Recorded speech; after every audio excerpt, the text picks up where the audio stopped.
At the start of the stage, Soniqs made one of the biggest changes at the start. And now, first place is just amongst the clouds. Everything could potentially be theirs from the start. From stage 1 to stage 2, so much has changed. And we changed the host for this game. Just to change a little bit up, we got Soniqs versus C9BC today. And I'm with Lax and Jacob. And I'm pretty nervous in this situation, but I think I did pretty good. No, that was actually solid. That was actually really good. Bad. That was I do want to take a shot every time you said at the start, though. I think it was like 3 or 4. I mean, even the reference honestly, to like it's all in the clouds of obviously Cloud9 Beastcoast. I know. I thought that was actually really good. It's not bad. I thought of it on the fly. I give it a. I think I'll give it a. For his first time, I'll say 7 out of 10. Yeah, I was thinking like B- Thank territory. For my first time, I appreciate that. Not bad. Like I was horrible. Like on the cuff, you had like 3 minutes to figure it out, basically. Like, I just thought of it in the moment, but both these two teams today, I mean, obviously they've been preparing, and we were so hyped about everything about the matches that were going to happen today. Yep. We talked about at the start of the stage, C9BC versus SQ. We wanted to see it.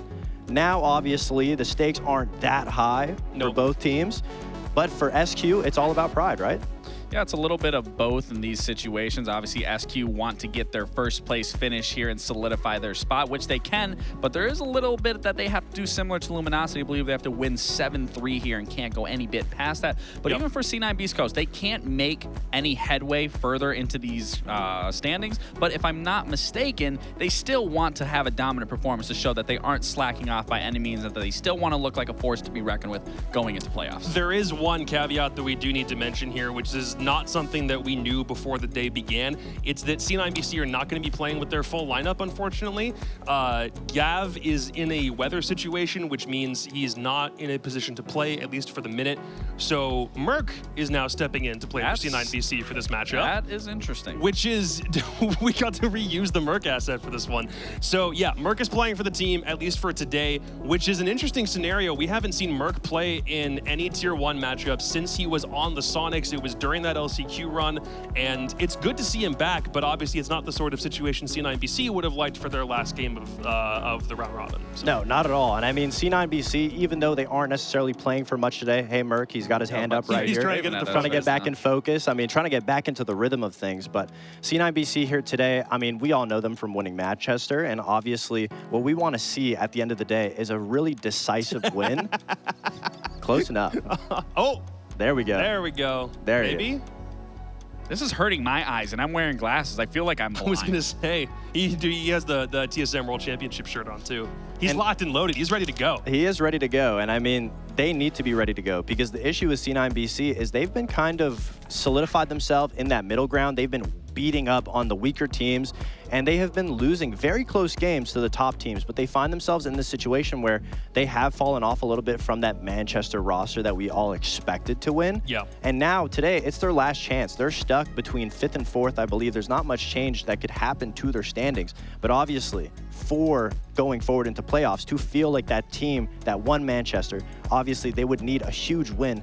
Coming up on Soniqs would do exactly that. Well, that's what's a little scary for me, because when you look at old Oxygen and they're back to their stage 1, they were beating up on all the weaker teams, and the second they started playing the upper echelon of teams, that's when they started losing their footing and losing their grasp and hold of where their placings were. Now you're finding that similar section of C9BC doing the exact same thing, beating up on the lower teams, but now you're versing the upper echelon, and this is where you are falling short, especially going into playoffs. We're now at that threshold for C9BC where they currently have the same amount of losses that they did back in stage 1. They had all of those losses in the round robin in their first 3 games, then managed to bring things back, which is an important thing to remember. If they were to lose one more game, then you can make the argument, hey, stage over stage, maybe they slipped a little bit, but ultimately the problem is if you can't beat the teams in the upper echelon, then who can you really beat when you go international? And that's all you're going to be versing, though, in playoffs. And then, yeah, to your point, then you're going to be internationally, you're going to be playing the best of the best. So if you can't do it here in your own region, and this is where you're struggling right now, that is a scary thing, because we've talked about all the other upper echelon teams have said, we're working out all of our problems. We're fixing it going into playoffs.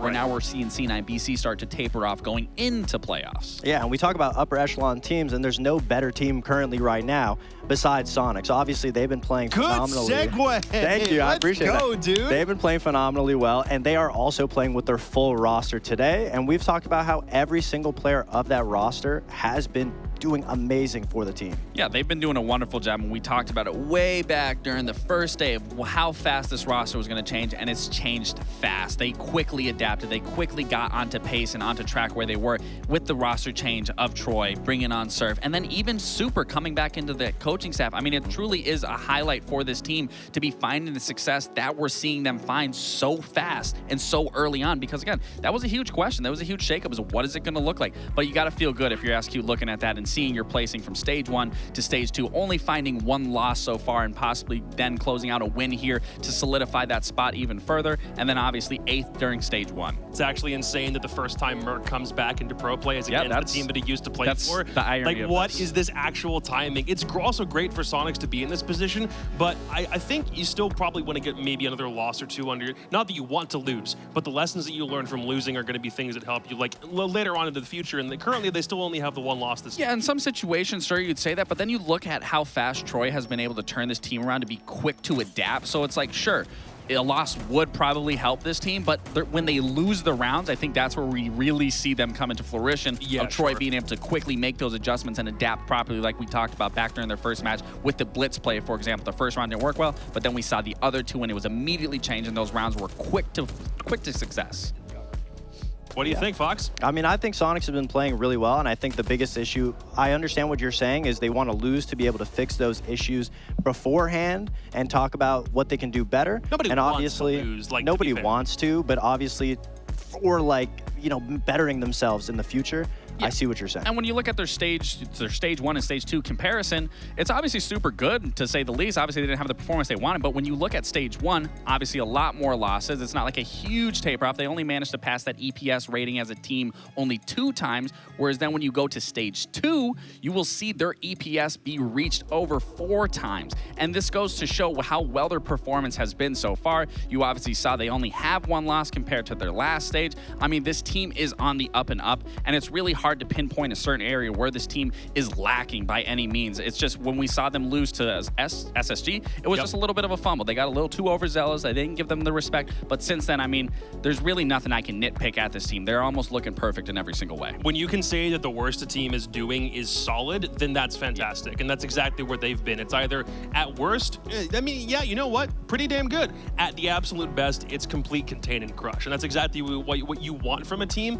But to get it, again, this quickly is still a crazy achievement unto itself. An achievement none the self, and we actually had a chance to talk to Rexon before the Super Week to get an idea at what he thought about how well his team has been doing. So, okay, hello, my name is Richie. I go by Rexon, and I play for the Soniqs. We've been playing very well through group stage, and even though it is the NAL, group stage does not matter as much as playoffs does. So we pretty much want to lock out first or second. We do that. We only need 1 more best of 3 to make the major, and that's what we're aiming for. And then once we get there, you know, the job's not finished. We got to place pretty high. I think Troy being on the team is very good. Work ethic and culture have definitely changed for the better. I also think Troy, now that he is on the team, I am playing the role I'm supposed to. Troy is very well at adapting on the fly and being very aggressive. And I also feel that since he's like that, I'm pretty good at making plays off my teammates.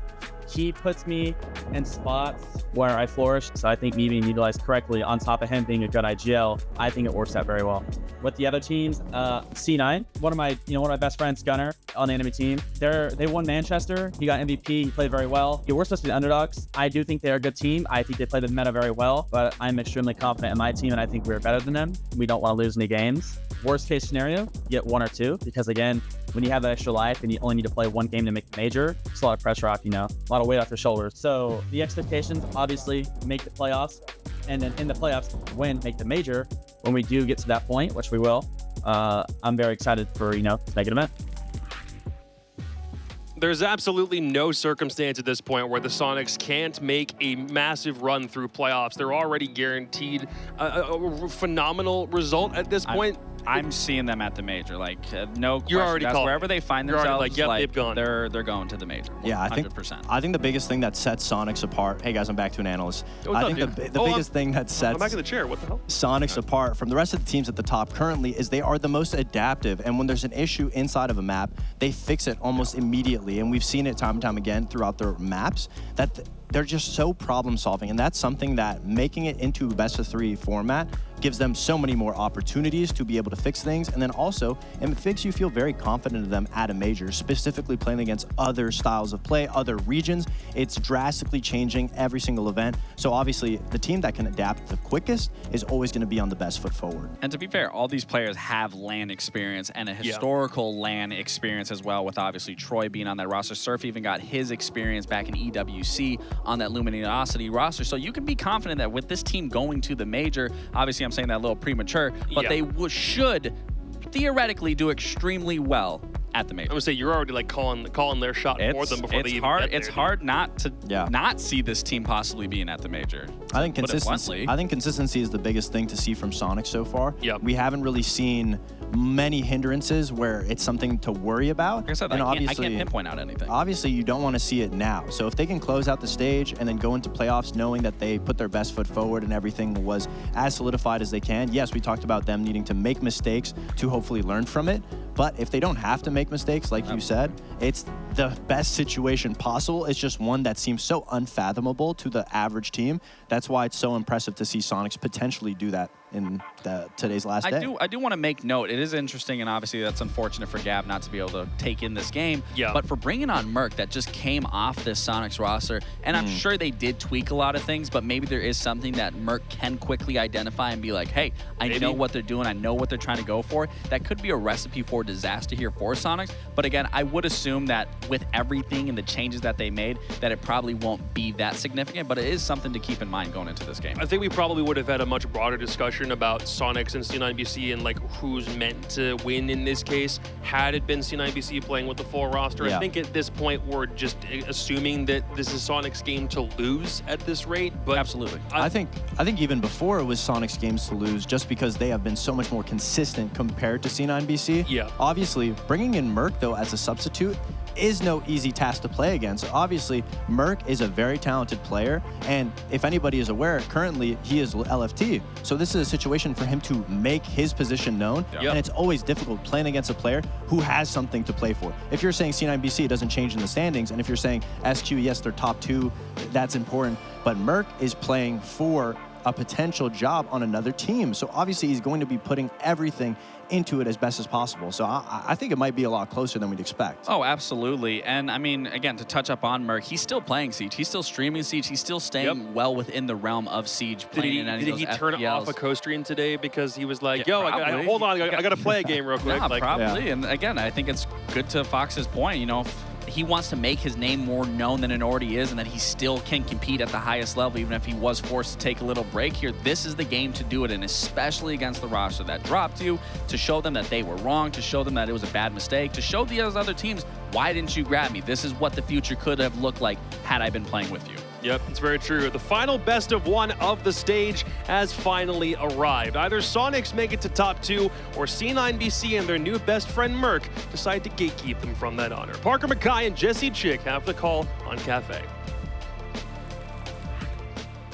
Well, what a matchup this will be, Jesse, for the Sonics. Cloud9 Beastcoast are kind of locked into their position, right? There's no mobility for them whatsoever. They're guaranteed to finish 4th. That is it. Are you shaking your head because you're just like, you just maybe scooch down a bit for me? Okay, up a bit. Okay, great. We'll get the framing right on the next one. We played 2 maps today, Jesse. We played Cafe and we played Bank, and that is it.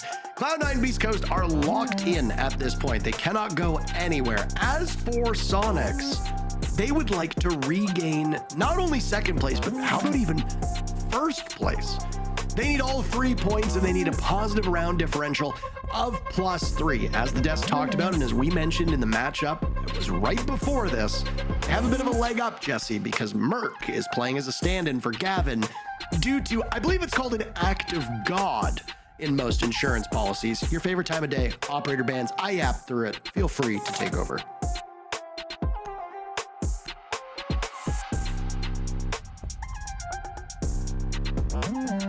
Yes, Parker, indeed, it is my favorite time of the day. Monty, Dokkaebi, and Zombie Mirror all taken out. Wonderful. Took you a while. Yeah, you know what? Way she goes sometimes. Nothing too surprising. Obviously, some common operators. Cloud9 Beastcoast wanted to take out that Monty, of course. An operator that They do play quite a bit, but also when you're up against Troy Canadian, you definitely want to remove the Montaigne. It's a very scary operator. I kind of hope that we would see it just because both teams have such strong Monty players. Hot and Cold, very good on the operator as well, but not to be. Dokkaebi and Azami, the most popular operators for Sonics, to be banning on Cafe. And then the only one that was really a question mark for me, the only one that I wasn't sure when I was trying to predict the operator bans, was Cloud9 Beastcoast's defensive ban. I thought maybe a Valkyrie. They went for Mira instead. So a bit of a curveball there. Mira not often banned on Cafe, but clearly they've seen how Sonics like to play this map, and so they've probably chosen to ban it for that reason.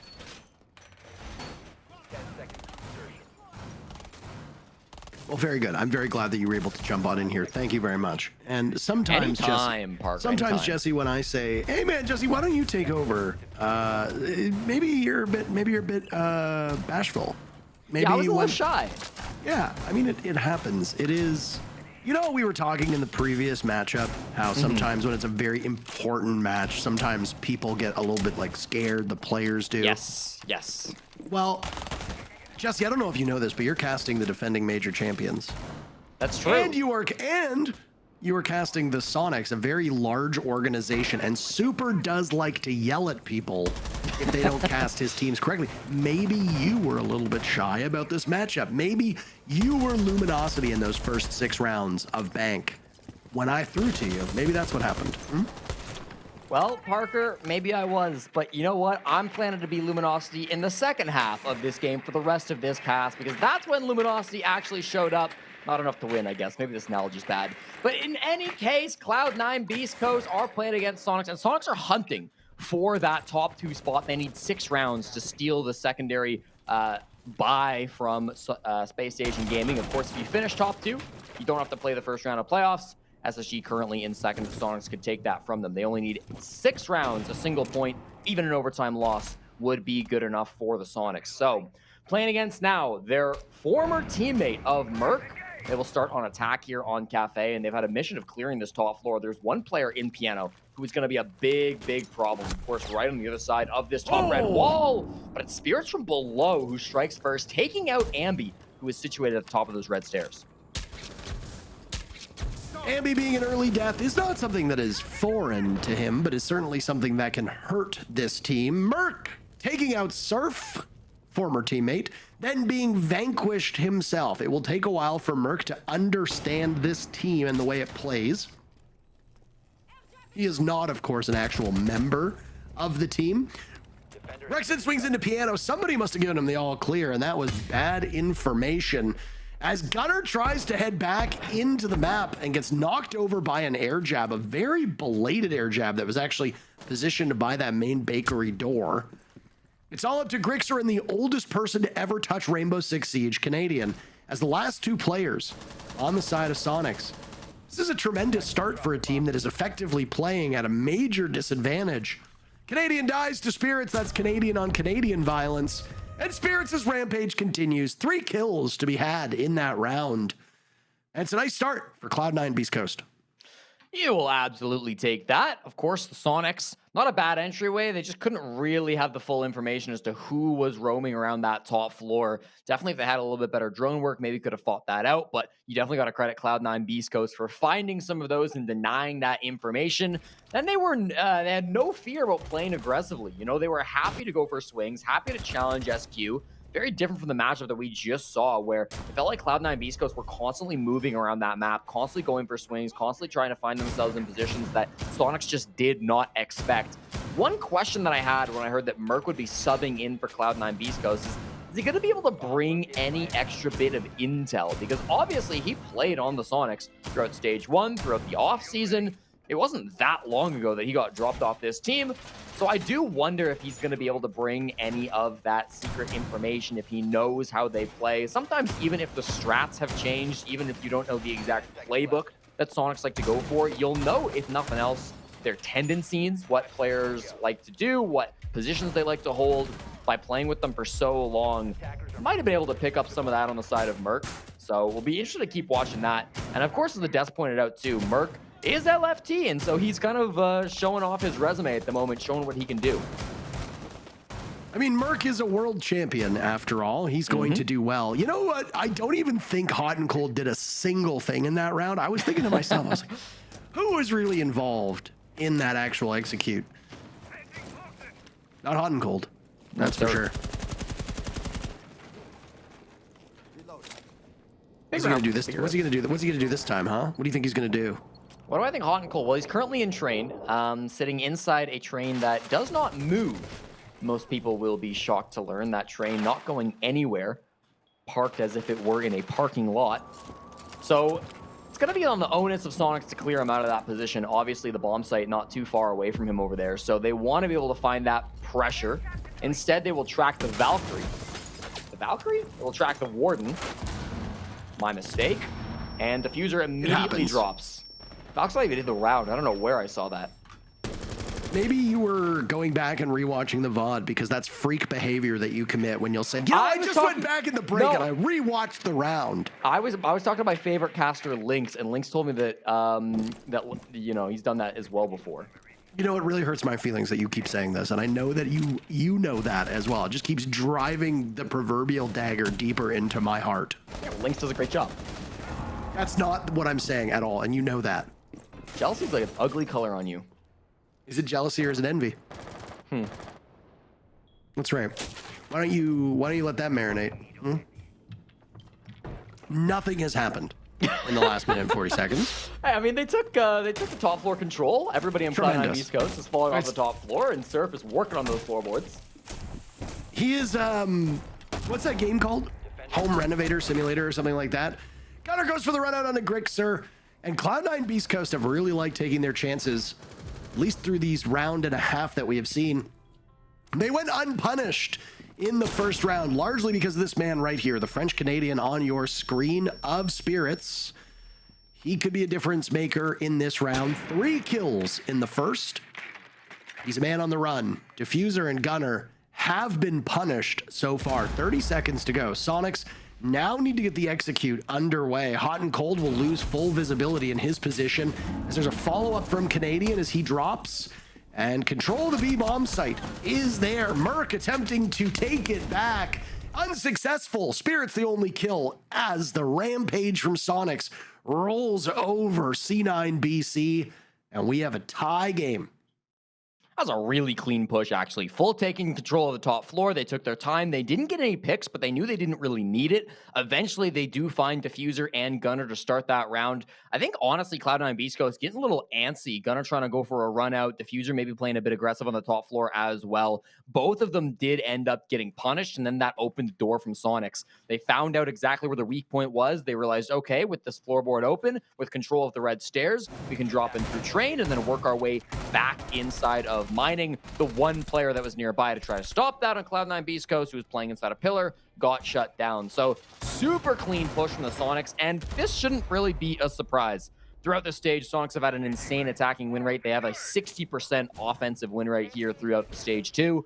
They've been very, very good on this half, and I think that really does go largely to the credit of Canadian. I mean, it's a whole team measure, of course. I think Rexon's played exceptionally so far this stage. I think Grixer, Ambi, Surf are all contributing too. But when a team is really having success on attack, a lot of the times that does come down to the IGL pulling a lot of the weight, maybe not statistically, but certainly in the information game and leading the team. Otten, you're on the echo, sure. So credit to Canadian for making that play and helping Soniqs achieve such a stat, because their attacks have been beautiful this stage. Yeah, I mean, I actually got a message after our last cast together just a couple days ago saying, like, you have to stop mentioning Canadian. I was like, number one, I don't go out of my way to mention any player in particular unless there is a need to discuss it. And whether we want to admit it or not, Canadian is probably the most important player in maybe even the history of the NAL. And in this stage in particular, the big storylines have been the top 2 teams. The top 3 teams, in fact, all have connections to Canadian. You've got Dark Zero, you've got Space Station, and you've got Soniqs. It is inescapable. Well, how about this?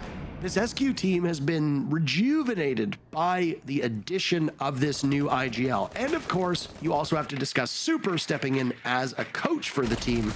As a general manager, he can only do so much.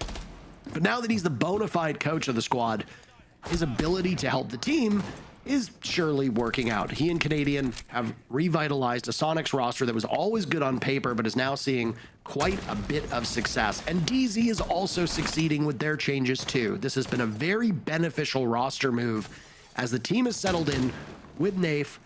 Everything is going great for DZ, and it seems to be the same for Soniqs. This round in particular, Soniqs just doing Soniqs things. 2 very quick picks, and Cloud9 Beastcoast will be on their heels. The LFT player of Merc struggling so far in the early rounds, 1 and 3, a massive man advantage now building for Soniqs, 2 players. And Diffuser, he wants to flank, but he's been droned out. He's been jackal tracked, forced all the way back to coat check. Spirits was trying to flank White Stairs, but he also got found out and had to fall back. So the aggressive moves that Cloud9 Beastcoast are trying to make just are not coming to fruition. Hot and Cold, though, has an opportunity with intel on the brown stairs to swing for a pick. His teammates are watching that, and I guess they've told him to fall off, as that player at the top of brown stairs likely doesn't want to get active just yet. I think that's Surf. There's a shot from Diffuser. It's the first kill that'll come in from Cloud9 Beastcoast. Diffuser on pillar will shred through 2 players of Soniqs, and a third as well now down brown stairs. No quad to be had.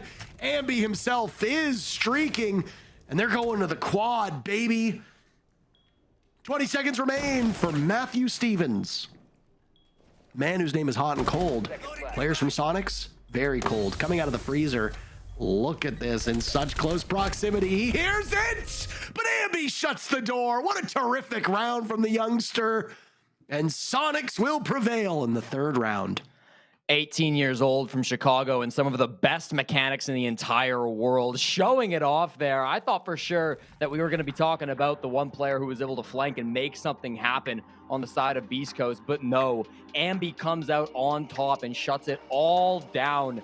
Has not had the craziest stage. He's been good, don't get me wrong, but I think the focus for a lot of Soniqs fans has been more on Rexen, has been more on Grixer, has been more on Surf.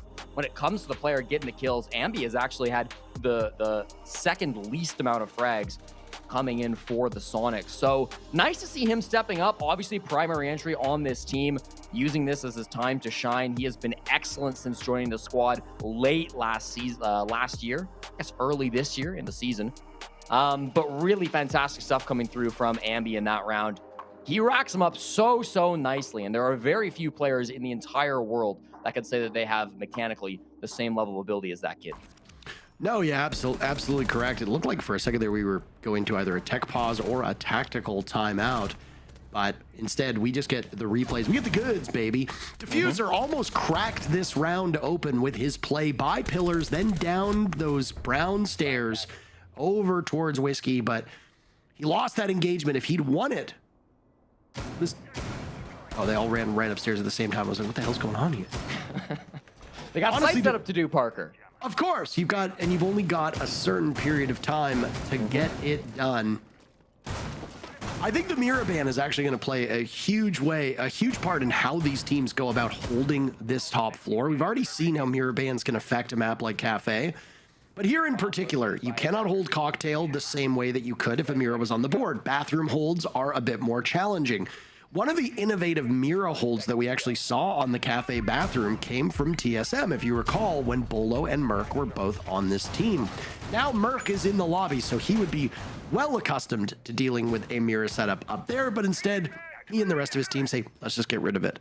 So, when you play this top floor hold, you need some form of information. Those will be bulletproof cameras. Cloud9 Beastcoast are bringing 3 of them. That is often quite an obscene number of bulletproof cameras. But if you shield them far enough back, and most importantly, if you keep those surrogates of Diffusers or Rooney in front of one of 2 of them, it can be a big challenge to get rid of that visibility that Soniqs will have through most of this round. You'll have to utility dump to take care of it. Look at what Soniqs have on the table. They don't really have any shootable explosives, i.e. you can't blow them up with a Zofia or an Ashe or a Kali or anything like that. You do have X-Kairos, which are great because if you're not accounting for all of these hard destruction pellets, you can easily just use 2 of them and take out one of the gates. Additionally, you have about 1,000 flashbangs if you look at the lineup up top as well. So there are ways for Soniqs to deal with this. The question is, where do those Surya gates go And more importantly, where do those bulletproof cameras go? Because if you keep them in the bomb site, then if you're Soniqs, you don't have to worry about cutting through everything upstairs. Merc is dead. This has been a very rough match for him, but I mean, he is technically not on this C9 BC team, so we come to expect this level of play. Gunner also dropped. Spirit's keeping up his fine work. He has almost the same amount of kills as the rest of his team. And he's positioned underneath that skylight, waiting for the next person to drop. Ambi is the only casualty so far in this round. Yeah, Spirit's hunting for more, and he will find it. Finally traded by Rexen, who's got his own triple of the round, making it a 3v2. Only Spirits and Rexen have gotten kills through this round. They both have very impactful play up around Piano and Cigar. Here's a drop, though. Diffuser adds his name to that list, takes down Grixer as he's just returning to site. Happens to find a little kill on his way back, and he'll happily take that. That leaves Rexen and Surf now in a 2v2. 60 seconds, still plenty of time, and they're going to use that time because Surf is on Ram. Plenty of floorboards to rip up. There's a bulletproof that they're a little bit concerned about, but should be able to shoot it if they're really too worried. No C4s that they have to dodge. No explosives they need to be too worried about, and that cam gets dealt with nicely. So, 38 seconds. They've got one flashbang on the side of Rexen. They need this vertical coverage to be perfect because it is their main advantage as they try to plant reading. And they'll both go in through this door frame, one-on-one. The silhouettes will show you that the retake is happening above. Rexen needs to be perfect on this coverage. Surf will pull it off. The sidearm pulled out by Diffuser. Both he and Surf taking an awful lot of damage. Diffuser wins the duel, and Rexen will have to leave the building. Defenders, more forward in the way that they go about this. A flashbang goes in. Cloud9 Beastcoast showed brilliant moments of coordination at the Manchester Major. It's why they are major champions. They'll need to show that same level of sophistication and coordination this time as well. And there it is. Houghton trusting Diffuser to get the job done, and through the kill hole looking to reading door. It's Cloud9 Beastcoast to get the counter disable and the final kill. 2-2 the scoreline. Many multi-kills in that game, but the most important one comes from the Element 2 champion in the server. I guess I could call him a major champion too, but that's not very descriptive because there's a lot of those in this server. Diffuser's 3K really coming in clutch as he rotated back up to the top floor. You know, that Ram didn't really do a lot for Soniqs. Obviously, the power of the Ram is you can create a ton of vertical destruction, but they couldn't actually find any picks. The players of Cloud9 Beastcoast stayed elusive, and so they weren't able to find those kills. That meant it had to be a 2v2 execute. It's always awkward when you're in such a low man count on that site because you can either hold above or you can hold horizontally from the reading door. And if you don't hold horizontally, then C4s are likely to ruin that plant. Any player that's just pushing up can easily ruin it. So the top down is really more powerful for a post plant. They just couldn't hold on to it without the bodies alive. So little unfortunate for Soniqs there. They needed to keep more players alive, but Spirits did his job in the early round, and then Diffuser in the late round. Both of those players, 6 kills each, have double the kills of their other 3 teammates. Just out of curiosity, point of clarification here. When you say holding horizontally, are you talking like cuddling or like what's going on? You think like... I mean that he is holding a horizontal angle through the bomb site marker. Like spooning. Yeah, kind of like spooning. Okay, I understand now. Good. Okay. Glad I cleared that up. See, I was really worried that was just gonna soar over my head, but we got it. You know. Hey, I know sometimes big words they confuse old man, but that's why I'm here. Okay, we can work through it. This is bold for somebody who, without spell check, would just be adrift in life. Listen, I'm a math major. Okay, nobody taught me how to spell. Me number, me no word. Yeah, exactly. You're like a caveman. You think cavemans can number?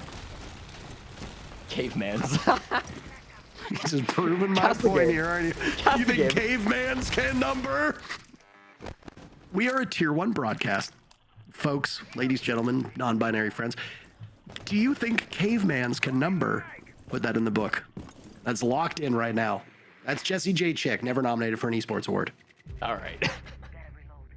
You're not getting there when you talk like that.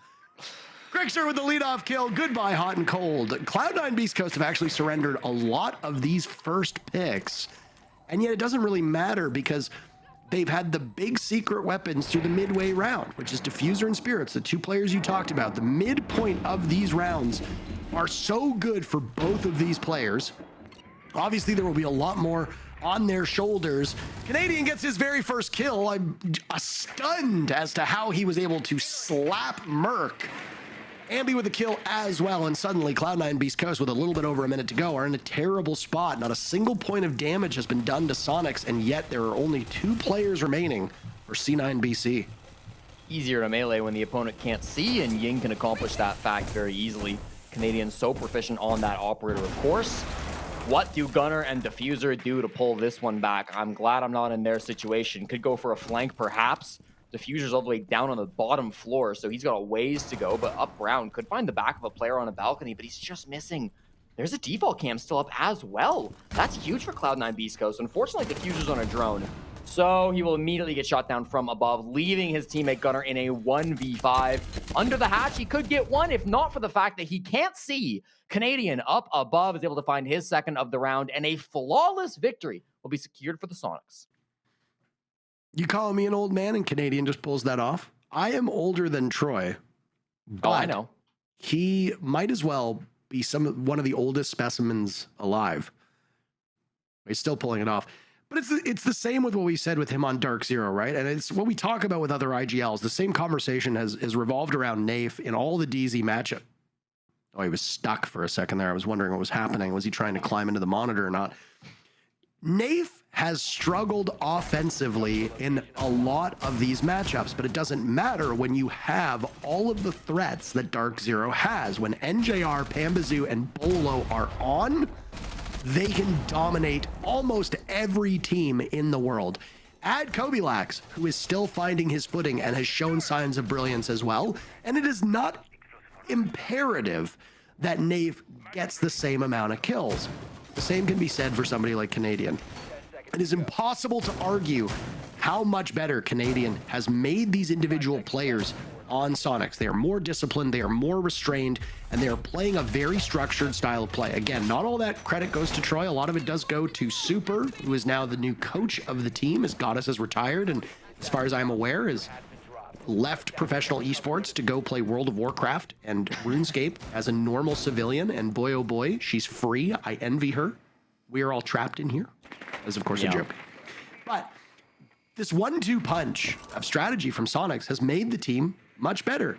And you can see with the way Soniqs are playing right now that they are locked in. Of course, the elephant in the room is Gavin's absence. Because of an act of God, aka a hurricane, Gavin is unable to play in this matchup, and as such, Merc has been pulled in as a sub, and his numbers right now are very uncharacteristic of Merc. He's 1-5. That's not what you're used to seeing from him. But he doesn't play on this team. He doesn't know their structure. He doesn't know their style. It's going to be a tough shout for him, especially when he hasn't really played a lot of Tier 1 Siege over the last year. Mark in a very difficult situation, of course, and I think everybody's appreciative of him coming in and doing his best for Cloud9 Beastcoast in this game. Certainly as a viewer and as a caster, I'm glad that we don't have to watch this one 5v4. But at the moment, this is a full anchor strategy, so you're not going to see any kills going down for a while. Does mean that Cloud9 Beastcoast will keep all 5 players alive until very late into this round, which is better than they had the last time they defended onto this site. Canadians up on the Blitz as well. We'll be going for a very fun late round execute. He's currently 16 wins and 6 losses on shields throughout this stage. One of the most successful shield players in the entire world. I believe the most successful inside of North America. So going to be trying to get that stat even higher as he runs in through the Blitz. I think the plan here is going to be coming in through Garage, just given where Canadian currently is. The VIP player of Spirits on that Warden will be the biggest issue. If you can't blind him with the Blitz shield, how do you deal with them? And if you can't deal with them, well, you're probably not going to be making it into the site. I was very curious if Rexon, or Surf rather, was going to be able to get that fine angle on the Valkyrie of Hot and Cold down below. Just so you're sure, by the way, there is actually a Valkyrie this time. Your eyes don't actually deceive you. I don't know what happened last time. I don't know where you were looking, but this is actually a Valkyrie on the board. Oh yeah, there he is. I see it. There you go. See, well, actually, she is. Unless you're talking about Hot and Cold, and then there he is. I was thinking of Hot and Cold, yeah. Oh, okay. Just so we don't want to misgender the operators, Jesse. Spirit's the very first pick. Grixer follows that one up with not 1, but 2. Well, as Gunner making a nice, mean cocktail behind that whiskey bar. Grixer, every kill so far for Soniqs. He's putting together quite a string.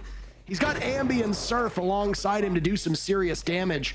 And it's also Grixer who holds that diffuser. This man really can do it all. The life of Pablo, some would say. Diffuser and Gunner's the last two remaining. Surf with 1 kill. Diffuser gets a huge moment and wins on time. Where was the coverage there, Soniqs? How do you let Diffuser exploit that vulnerability in your execute? Diffuser last stage was plus 30. He had the best KD ratio of any player in the North American League through stage 1.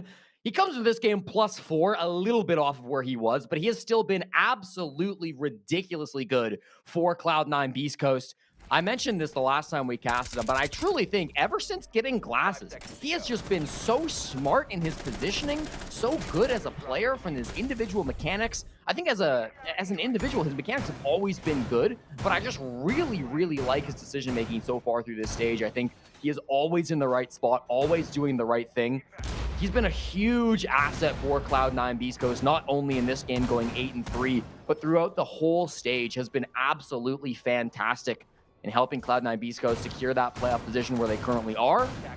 Great stuff coming out of him. Of course, one of a very small club to win a major in only his first stage. I believe just joining Spoit and LeakyFac with that title. So a very impressive player nonetheless. He is still at the start of his competitive career, but he's made quite a splash already. Didn't you make me play this stupid game at some point on the broadcast where you asked, you know, what are the 3 players that have won a major in their debut? And I got Diffuser and Spoit right, but I didn't know LeakyFac. Yeah, you did right. Yeah. I'm not gonna make you play it twice. Yeah, you It's already know okay. the It's answer. a stupid little game. Canadian gets a skill. Watch him jump. Unless Rexon gets it. Unless they just let him leave. Hold on. Just be quiet. Just be quiet. Just watch. Just keep. Yeah, that'll get it. Do it again. Now it's too late. It's too late with that attitude.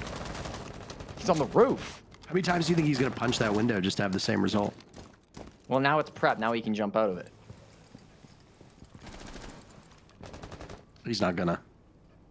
Probably not now. There's nobody out there. Womp womp womp womp. An aggressive lineup from SQ. Look at this. Doc, Vigil, a lot of operators that really don't get much value outside of just getting kills. A lot of them are up here on the top floor as well. Merc is hunting for them, and on attack, he certainly comes alive. Takes down Rexon as the opening pick. Ambi under fire as well, has stimmed himself up. Spirits takes down Surf, meanwhile, on the main floor. Hot and Cold finds Canadian. Dropping like flies are Soniqs. Maybe all they needed, Parker, was to move on to the attack and get a great gun in the hands of Merc. Yeah, I mean, it's for somebody like Merc, I would have to imagine defending is easier when he doesn't know their setup. But I mean, you have a lot more freedom on attack, right? When you're defending, you're locked into the map. You have to play off of that information. You have to play off of that intel. And I mean, the attackers are always reactionary. You are responding to what the defenders set up. You are basically just sitting and waiting for them to show. In this case, on attack, if Merc gets droned in, he can react to where the defenders are based on that information. You know how formidable Merc can be. Gunner takes down Ambi. It's all up to Grixer. A flawless round for Cloud9 Beastcoast as Grixer finds himself on the ropes. Yes, manifested. And it's Diffuser to do it. Somebody, I think it was on the subreddit, said Diffuser just started wearing glasses and now the man is unstoppable. Maybe there's something to being able to see what's happening in front of you. I wouldn't possibly know. But the fact that Diffuser has better vision. To quote a great comedian Brian Regan, how is immediately upgrading your ability to see not top of your priority list? And I agree with that. Wear your glasses. You know what? Winning a major might have been a first priority. I would take winning a major over slightly being able to see it a little bit better. And you know what he did that with? What? Without? Well, actually, without. Yeah, without glasses. Without glasses. So clearly didn't need him that bad. Well, now it just means he's better now. Is the point? Is the point now I'm he making. can win 2 majors. That's very correct. Very good. Yes, 1 + 1 equals 2. And 2 + 2 equals 4 eyes. So, I mean, he's basically unbeatable at this point. 3 + 3 equals 6 rounds. That's still the goal for Soniqs. They need to get there before Cloud9 Beastcoast reach 7. If they do not, Space Station Gaming will get a bye through the first round of playoffs and will only have to play 1 BO3. They'll only have to win 1 BO3 in order to make it to the Montreal Major. Soniqs would love to be in that situation themselves, but currently this game against Cloud9 Beastcoast is not going exactly to plan. It's not going badly. They got a 3-3 split, but losing your first defense on any map, let alone Cafe, is not what you're really looking for. So we'll see what they can do. I love this little echo play. We saw this yesterday, actually, being brought out by one of the competitive teams when it was being casted by Lynx and Stokes. But no aggressive move. Oh, Rexen, what a shot! Finds the head of Merc. One tap, it's all he needs. There goes the aggression at S, indeed. I mean, oh, and Merc will give him a compliment. I have to imagine that the competitive itch for Merc is definitely still there. I know that I think he's semi-retired. I'm trying to remember exactly what his last post said. I think he's looking for a team for either Stage 1 next year or the SI Quals. I mean, Gavin is a tough player to replace, and he's got big shoes to fill, especially with how integral he was to win that major and how good he's been so far this stage. Merc is a tremendously accomplished player. There's no denying that, but I mean, we could spend every single round reminding people how challenging it is to step into a system that you are unfamiliar with limited notice. I mean, we actually have no idea how little time Merc was made aware of Gavin's situation. This could be a, oh, we need somebody now. Can you play? Yeah. Who knows? Canadian dies from Soniqs. He's the only one dead so far on the orange side of your screen. Spirits picks off Grixer. Another player will join Canadian in the afterlife. Diffuser breaking double digits. The only player to do so thus far. And it puts us into a 2v2.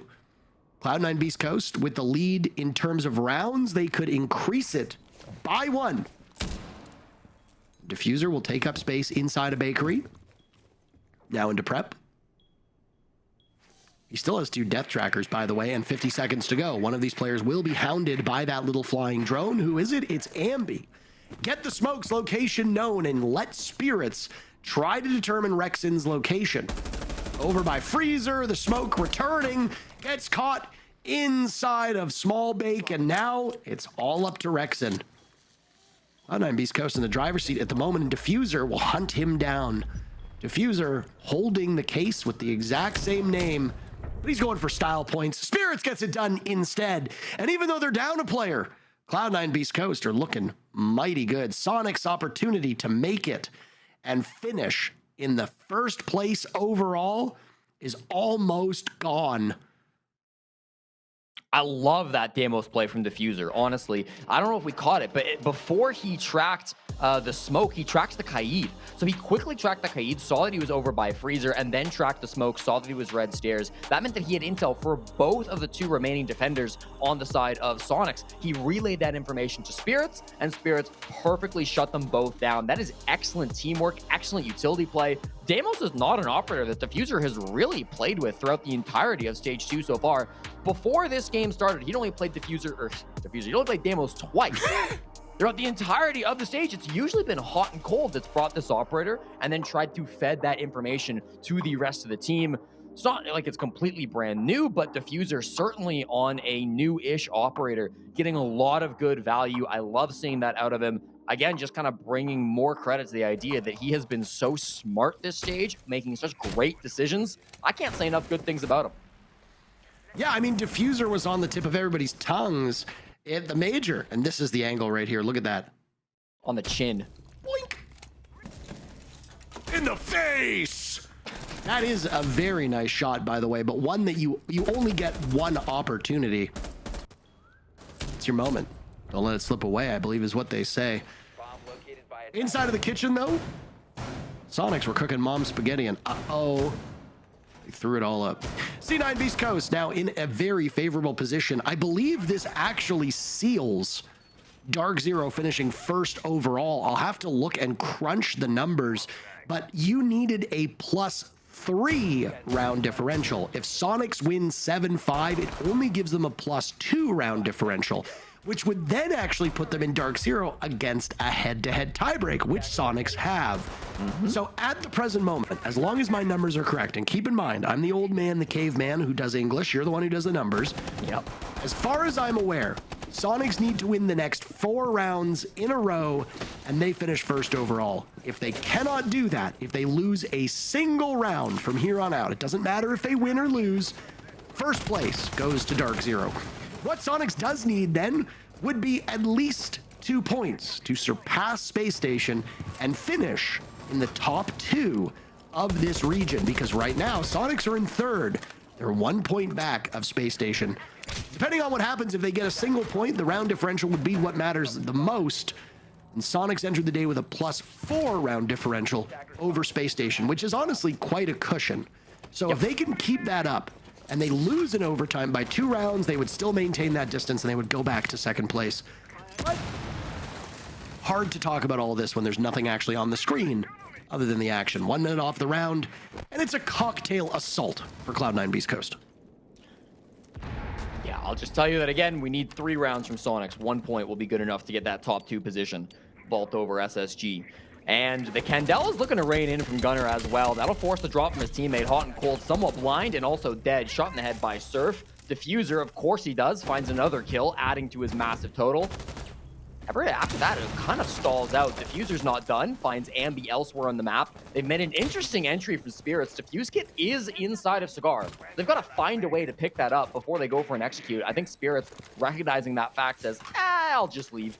Jumps out the window, is going to rotate over to help out their team. It was a bit of a... they tried to execute. I think they meant for that to be their primary push, but it went so poorly that they said, you know what? We've got the man advantage. We lost the kit. Let's just pull back and reset. And honestly, I think it's a great call because they have still 60 seconds to work with, a man advantage, still a couple of drones to drive around too, and 2 Candelas in the pockets of Gunner. So plenty of util to work with still as they reformat to try and make this push work with the Diffuse Kit. I like how we have to say Diffuse Kit because there's a player with the literal name. Uh-oh! Grixer gets taken to Pound Town by Spirits inside of the Humidor. Rexon is dead as well. And do you hear that, Jesse? It's the sound of Dark Zero finishing first in North America. Their position atop the standings is locked in. Now it comes down to whether Soniqs can salvage 1 to 2 points from this matchup to overtake Space Station and get back into the top 2. Is it possible? Yes. Is it likely? At the current moment, I got to give the edge to Cloud9 Beastcoast. And in that round, of course, a huge pick. Right in the final moments, we saw Rexon falling to Gunner. The 2 players grew up in the same town of Fresno, California. They went to the same high school. Not near the same time. Rexon's about 5 years older than Gunner. I've been waiting for them to get into a gunfight. Finally, Gunner has killed Rexon. Neither have had a great game, but they've both been great Rainbow Six players. The fact that they grew up in the same town, went to the same high school, and have now both become 2 of the greatest Rainbow Six players of our current day certainly says something about that one high school in Fresno. Not sure if there's like a math teacher over there that's forcing all of his kids to play Rainbow Six Siege or what it is, but the success rate of players from that one high school is absolutely ridiculous. I remember them talking about that on Twitter weeks ago. Yep. I check Twitter about like once a day, if that. Okay. And I do remember seeing that because I typically check it on game days at the end of the matches just to kind of keep up to date with what has been said. And I remember them using that as a little fun fact. And they said, you know, this should be talked about at some point. And I was like, I bet Jesse is going to sit on this. Better believe I wrote that And down. wait, absolutely. Not just numbers, man.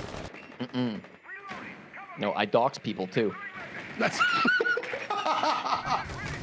I believe that gets you banned on Elon Musk's Twitter these days, okay? It's kill locations, kill coordinates, or whatever silly things that man says. Grixer picks off Diffuser. Those are 14 kills gone. As Spirits is looking for the chuck out on the smokes. To try to isolate his engagements in the Malusi will be the first target. He outduels Grixer. That's a hard fight to take. Canadian goes down as well. And it might not just be that Soniqs will lose first overall. They might be shut out of the top 2 entirely. Space Station looking upon this matchup with glee. Fultz, the only existing member of that roster that teamed with Canadian, and I'm sure that there isn't any bad blood there anymore, but Boy, oh boy, is Space Station a Cloud9 Beastcoast fan at the moment. Ambi and Rexen is the last two to stand against C9 BC. Bombsight fully in control of Cloud9 Beastcoast. Ambi scrambling to get back to position. Amidst the smoke, he'll have to choose. Finds Hot and Cold. A very impressive spray over the table. He's trusting in Rexen to hold the top floor. Ambi's lined up for Spirits, but Spirits is in a very advantageous spot. 3 kills for him this round. And now it's Rexen to police those kill holes. He has to drop. Gunner holding the diffuser. The drop in from Rexen will happen. He has no idea as to where it will go. And it's Merc. Good night. Cloud9 Beastcoast take the win in regulation, beating up on Soniqs, giving them their first regulation loss of the stage. And with that, Jesse, the stage is set for the playoffs. Dark Zero and Space Station, the top 2 teams, Soniqs, C9 Beastcoast, M80, and a Wildcard will meet in the playoffs, all looking for a spot at the Montreal Major. And I'm sure we've got the bracket for the desk. I'm sure they'll break down exactly what those matchups will be. I can't wait to figure it out because, of course, the playoffs are the most important time, the most exciting time throughout the entirety of the NAL. So congratulations to teams that made it in. Also want to quickly shout out Spirits for a fantastic final round there on the Blitz. Taking that big win over the other Canadian who's also very good on Blitz in this game, Troy Canadian, in that matchup. Well done to the teams in the server today, obviously, Cloud9 Beastcoast. Walking away with the victory, feeling very good. Wrap it up, okay? I was tired of clapping there, Jesse, all right? All right, well, nobody told you to clap, didn't they? It's very fatiguing. The desk will want to close out our group stages as we now turn our sights to the playoffs. Take it away, boys. I don't know, man. If I had my way, I'd just prefer to watch Parker clap until his hands fell off. Thank you, gentlemen. Appreciate your contributions tonight. That is all she wrote. C9BC with a substitute in the heat of the moment. Pull off a victory that ensures that Soniqs cannot get top 2. They play spoiler, and we've been looking forward to that game all stage. I think it delivered. I mean, yeah, I said it from the get-go. That was a game that I wanted to see from the very beginning, and then obviously the last game, I was like, oh, you know, this is going to be it. But I mean, it clearly goes to show C9 Beastcoast wanted to make a statement here. Even if a lot didn't change for them in terms of standing, they still really brought it. Even being down, like they talked about, they had to bring in Merc due to Gav's unfortunate foreseen events. Yep. But I mean, it was one hell of a game from C9 Beastcoast and what they displayed. Yeah, I mean, I guess you could argue like maybe the lack of pressure would definitely help C9 BC in this regard, but they honestly played really great. Every single gunfight was, you know, back to the basics of C9 BC, where they're always about forcing you into playing their game, forcing these 2-on-1 situations, constantly getting these picks. And honestly, if I'm being quite frank, I'm not too thrilled with what we saw from SQ. We talked about them being very consistent. This was the last game that they would play in the stage. We wanted to see them go out with a bang. This is not the last little caveat that you'd want to have on your resume of the stage going into playoffs. Obviously, it's the perfect time for it to happen, but that is just not the way that I expected it to go down. I just didn't think SQ would lose that badly. I mean, yeah, I agree, and I believe because of that loss, they aren't sitting pretty in first or second now. They are not. Yeah, so they don't have that cushion. That's the problem. Have that cushion. There is no immediate win one best of 3 and you're going to the majors type scenario for them. We'll talk about bracket a little bit later on. For C9BC, they were going to sit around 4th or 5th. Yep. They will end in 4th, which means they already have the matchups for playoffs are set by this point because the seeding works the exact same way every time. But again, for C9BC to do this with a last-second sub, is that what you would have done? I mean, with a sub, put him on rolls where he's not required to frag, like. Absolutely, but I mean, even in Merc being in those positions, Merc is a fragger. He knows how to play Siege at the highest level. He's a former world champion, so you got to give him the respect that he deserves, to say the least. And he came in when they needed him. You know, they can't play without Force, so the fact that he came in and allowed them to get another comm in there, piece of information, sure, it wasn't Gab, but I mean, they still needed someone, and if you were going to grab someone, Merc was a no-brainer. And then for the team, it just shows the tenacity of even throwing someone into the mix, that they can still put up a performance like this against a team like Soniqs is already insane in its own right. It also has an element of you're bringing in a new player, and if you're Soniqs, you probably don't know what C9 BC is going to want to do. You don't know how they're going to want to play. They're not going to feel familiar, even though you swap that player. Yes, the strats may be the same, but the identity of the team could be so different in the server, especially with Merc and how pivotal he was. I mean, he was a fragger, but he also is a very intelligent player and has been the IGL of his team. So when you give him the strats, just basic, he's able to understand what he needs to do and what his teammates are going to be doing, and he maximizes that ability. So. And there could be elements that he brought to the team within the game that we didn't get to just see physically that ultimately could have changed the face of some of these rounds just due to the fact that Merc's now brain is implemented into their setup. Merc is LFT, everyone. Just let you guys know. Let's grab some answers right from C9 BC themselves. I'm just curious about the integration. Let's talk to Matthew Hott and Cole Stevens. Dude, congratulations on the win. That's a phenomenal way to end the best of one round robin for you guys. Let's just talk about the elephant in the room. Getting Merc involved with the team super last second, but it worked out really, really good. What were his contributions and what was it like playing with the guy? I mean, yeah, obviously Gav was kind of in the shits, we'll say, with the whole He's hurricane good though, going right? on. Just to check, Gav's okay? Yeah, he's good. It's just like there was like a good chance that he could play the game, but like we didn't want his power out going out mid game, and then us not being able to play. So subbed in Merc. Merc obviously just he wanted to play. Like you can't really pass up getting a chance to play in Pro League or play a pro game again. Like it's just fun. He said yeah, like immediately, and then I mean, honestly, I don't even know what was going on. Like I was just getting carried by Diffuser and Spirits the whole game. True. Well, I want to talk to you. I was a little worried, obviously, prior to the OXG game. I mean, you had a crazy 4K in that game. That was insane, so congratulations on that. But obviously, before the OXG game, you guys were in a little bit of a decline. We showed you guys charts that you guys were kind of beating up on the lower-tier teams. I mean, what's kind of the thought process going into playoffs? Already knowing that you clenched it here, but obviously still putting on the performance that you did now. Are we going to see anything different, or are we going to kind of see the consistency of just the improvement going forward into playoffs?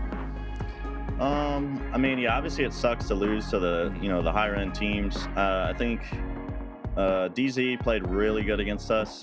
We ran back Consulate 3 times. The thing is, like, I'm fine with losing games in BO1s. I was telling the boys, like, if we make top 6, we make playoffs, that's all I really care about. Because, if we get to BO3s, like, that's where we shine. I feel like we have a better map pool than most of these teams. So yeah, I mean, it didn't really do anything to us, like we're still putting in the work every day. I think our SSG game was like the closest game we had. I just think those guys had a slightly better read on the map than I did. I feel like I let my team down on some of the attack calls on that map, but I mean I wasn't like mad at it. I felt like we played pretty good that game and we just lost. Like sometimes that's gonna happen in BO1s. Well, at the end of the day, you won here and you made playoffs. Yep, that's all that matters. That is all that matters. One thing that I feel like everyone would love to hear about is, since you guys have won Manchester and you guys are finally done with your stage, we talked about it on the desk, but what were these new challenges like? Because getting to the top is one whole different situation, but once you're there, what are the challenges like at the top, trying to adapt things and teams, the way that they look at you and approach you? What are those difficulties like? I would say it's very difficult because, the first season, I feel like we kind of caught every team by, by storm. They didn't really know how we played. I feel like, we're a very dynamic team. So like, if you haven't played against us, I feel like it's kind of hard to get a grasp on like right away. And, now that we've scrimmed, most of the NA teams for, another stage, I feel like it's very easy to, kind of like hone in on our play style. And I feel like, that's the main thing we're focusing on, is just making sure that we can play a lot of different play styles, not just be like, you're playing DZ, they're going to play slow, like we don't want to be that team. And I also think the biggest thing is just the pressure, not letting the pressure get to everyone else's heads of, we're the major winning team, we got to get back there. It's like, no, it honestly doesn't matter. Like the reason we got there in the first place was just playing the game. So you guys were 5-3 over the course of the round robin, but you were also 5-3, which enabled you to be first place in the round robin back in stage 1. It's a different placement here because there were a lot more points that could be farmed off of the teams that were at the bottom of the table this time around. Is the fact that you guys have the same record but don't have a first place finish, does that bug you at all, or are you just confident you're going to smash through playoffs no matter what happens? I mean, obviously it sucks not being, not having that bye. It was very nice last stage having that bye and just, having 2 chances right off the bat in order to make the major. But, like I think we said when we were down 0-3 at that stage, like, guys, all we got to do is get top 6 and just get in the playoffs. Like, it doesn't matter how you make it to the major. You know, if you make it, that's the end goal. So, you know, we could be the 1st seed coming out. We could be the 4th seed. I don't really care. I just want to make it. Yeah, fair play. The mission hasn't changed, and ultimately the result's still the same. Playoffs both times. Dude, congratulations again. We'll see you in playoffs next week, and I can't wait to see that first matchup that you guys have. Take care. Thank you. Thank you. Have a good one. That is all she wrote for the best of ones for Stage 2. One final standings check, just so you know where we ended up. Funny enough, it basically didn't move because Luminosity could not take advantage of their game today to move up into 6th. C9, BC, and M80 were in 4th and 5th no matter what happened, but Space Station, with their win over Los, get to 2nd place, and they stay there. Oh, I bet SSG's feeling real nice at the fact that they got to leapfrog over and just have that nice little comfortable 2 chances to make the major. And then also, I'm sure OXG's feeling pretty good that they're not all the way at the bottom. They don't have to go through the open quals all the way through, so yeah. I'm sure that's a little bit of comfort, well, too. Even for Wildcard, I mean, that was on Oxygen's hands alone that gave them that ability to clinch playoffs here. But, I mean, Dark Zero is the biggest factor here. Again, going back to everyone questioning what that ideology would look like, how fast is this going to change? Yep. And the whole system of DZ has changed. And because of that system changing, allowing players to be unleashed and unlocked and bring a new, vibrant sort of playstyle to this roster, they are sitting at the top, nice and pretty. Nice. So with that, let's unveil the qualification bracket for Montreal. Your Stage 2 North American League playoffs are thus. The 2 teams getting a bye are Space Station and Dark Zero. Quarterfinals are Soniqs against Wildcard, the number 3 seed against the number 6 seed, and C9BC and M80, number 4 and number 5, square off in quarterfinal number 2. Both of those games are going to slap. Both brackets are difficult. That top one is definitely, I mean, not to just pick favorites, but obviously, you know, Soniqs. If you were to do like a flash definitely. prediction right now, what do you think? Flash prediction, I think Soniqs beats Wildcard. Yeah. C9BC beats M80. Yeah. DZ beats C9BC. I mean, You think Sonic DZ Space Station's a hard one. yeah, I think DZ wins out in the bottom one. I think Soniqs. I think it's a toss-up. I don't know. I think it really is a toss-up because I would say Soniqs before today, but after today, I'd have to really dive deep. I'm still gonna go Soniqs. Soniqs DZ out the top, and then out the bottom, it really depends on who matches up. But I'd say the best-looking team out of all of them is probably SSG. Okay, so overall, DZ's going to the major kind of no matter what on their side of the bracket, I think so. I'm feeling very confident with DZ. And if Space Station can keep their consistency across the board, not letting some games slip or give some teams the advantage of being able to make their foot get back in that door and come back and bite them. So as long as we see that consistency, yeah, I mean, I'm right up there with Fox and how this could possibly shape out, to say the least. I think the only team we're really set on is DZ. I mean, they've definitely impressed throughout the stage. And I think going into this, 7-game win streak will do that to you. They've been the most consistent. I mean, what can you say? Not very much. Wow. I think Soniqs, are probably feeling a little bit blessed on their side of the bracket to still have a really good stage, and then to play the one team that made playoffs by only winning 3 games. That's going to put Wildcard in the underdog situation for sure, but will also make it interesting because it's a best of 3, and surely one of the maps that Wildcard were good on this stage, they're going to be able to play in that series. So yeah, I mean, that's the nice thing about best of 3 is you're bound to get one of your best maps with also playing against probably one of your worst maps and then having that equilibrium of being that decider. But again, some teams do crack under pressure when you get to a best of 3, and other teams thrive in a best of 3 environment. Yeah, and we were talking about it before on the Soniqs game. Like, they got that loss, and isn't that what you guys wanted? The loss so they could learn from it. You know, they didn't lose that much throughout the stage. They lost once, and then today they lost the second time. So didn't you want that? The problem is when you lose to a sub, I think the question kind of becomes, is the reason we lost because they weren't the team that we actually prepared for and there was a change up last second? And I'm like, how much of that is something you can really learn from at that point? I think that might be a bit of a problem when they go back and try to figure out what happened in this game. So I think they'll realize C9 Beastcoast just played a really solid game. They played a really that good and game. Diffuser just woke up and decided to drop Spirits 14. too. I mean, Spirits on the shield. I mean, Also even that true. last round, like, he was making that work. I hate having to use the iron sight on the pistol because it's so fat on 4-3. Yeah. So the fact that Spirits makes that looks like he has like a sight on it, I would love to see our impressive. power rankings at the start. Like, I don't know. Bring those back up again? Yeah, that would be. Don't so do it now. Look at Save it, it for look at next it. week. We don't have to do it right now. Yeah, gentlemen, any final thoughts? We're done with the best of ones finally. I can't believe we're done. I can't believe we're already in playoffs. It feels like this whole stage just absolutely breezed by. Yep. So, I mean, I'm just glad the games were competitive, to be completely honest. Even with the teams that we saw at the bottom, like Oxygen, like every game was pretty much Very just close. as competitive as it could be. It was very hard to call, regardless of what the standings look like. Yeah, it definitely feels like the stage went by really quick. Today, I feel like was the longest day that we've had for sure. But besides that, I thought all of the games were very competitive, very entertaining to watch, and there wasn't really one standout favorite amongst everybody. Now, obviously, at the end, you obviously can look at it and be like, wow, DZ just really put a name for themselves on top of everybody. Yeah. But throughout the whole process, it really was going down all the way down to the wire. And even today, we saw Wildcard jump over LG. Yeah. And I'm really happy with the top 6 that we got because, frankly, not to be too rude, but LG, it didn't meet the par. And it sucks because we were talking. Top Yeah, 6. it sucks because we were talking how much they improved throughout the stage, and then towards the end is when they started to taper off. It's not to say that we won't possibly see them, but we need to see that performance that we were seeing in the beginning of the stage and giving them so much praise. Not every narrative that we set up on the desk is going to actually taper out the way that we think it's going to. That's just kind of par for the course sometimes. I don't write the script. All that being said, ladies and gentlemen, thank you very much for joining us on the North American League. Thank you, gentlemen, for joining me on the desk. It's been a wonderful couple of weeks. It's been dope to have the chance to sync up and do something new. So thank you guys for being here. I'm outie. My shift on the North American League has concluded. I'll be on a couple of other regional broadcasts, but at least for right now, this is where I say goodbye. For all of us here, thank you very, very much for joining us on the North American League. For Davide Foxe Bucci, Gabriel Laxing Miralez, and everybody in the back, I'm Caliber Jacob saying so long from Philadelphia.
It's total calamity, total mayhem inside of the server.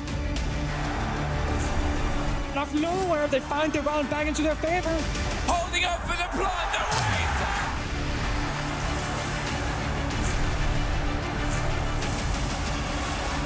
And I think he might just find it.